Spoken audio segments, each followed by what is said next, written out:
लेकिन उन्होंने सूंघ के पता लगा लिया कि गधा किस रास्ते से भागा है। तो उस रास्ते पर वो सूंघ के वो सारे कुत्ते भी उस गांव से भाग गए। अब वो जब गए तो बाकी के जो जानवर थे वहां पे, और भी गाय भैंस, इनको भी भागना था। तो ये भी उनको देख कर उसी रास्ते से, तो इतने सारे लोग निकले तो उस जगह की जो रास्ता था उसमें छोटी सी पगडंडी बन गई कि भैया वो एक रास्ता है, ये पहले नहीं था, धीरे धीरे बन गया। कई पशु उसी रास्ते से निकल गए। तो वहां के जो गांव के लोग थे वो भी कभी शहर नहीं गए थे, तो उन्होंने सोचा अपन भी एक बार चल के देखते हैं कौन सा जगह है, शहर है। तो कुछ लोग भी बोले ये पगडंडी सी बनी है, अपन चलते हैं इसे। माने उस रास्ते की खोज किसने की? गधे। तो वो लोग भी पीछे पीछे, तो वो पहुंच गए शहर। बोले तो बड़ा बढ़िया। तो धीरे धीरे आना जाना वहां से गांव वालों का शहर आना जाना शुरू हो गया। यानी उस रास्ते की खोज किसने की? गधे।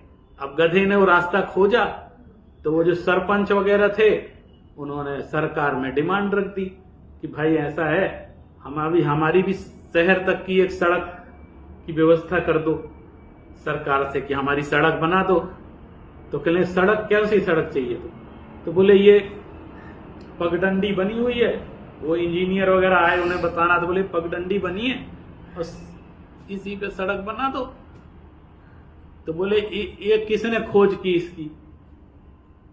तो उन्होंने कहा साहब हमारे यहाँ एक गधे ने इस रास्ते की खोज की, और हम लोग इसी से आते जाते हैं, हम लोग भी पैदल जाते हैं तो शहर पहुंच जाते हैं। अब बच्चे भी इसी से स्कूल जाने लगे शहर पढ़ने के लिए।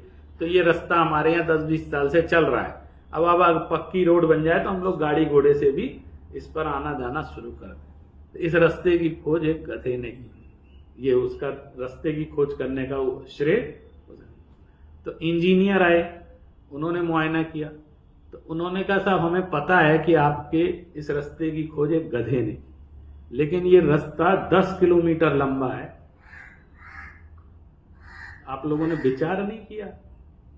हम लोग इंजीनियर हैं, हमने अब पूरा नक्शा देख के पता लगा लिया कि आधे में आप शहर पहुंच सकते हो, इसलिए हमने दूसरी दिशा से सड़क बनाने का फैसला किया।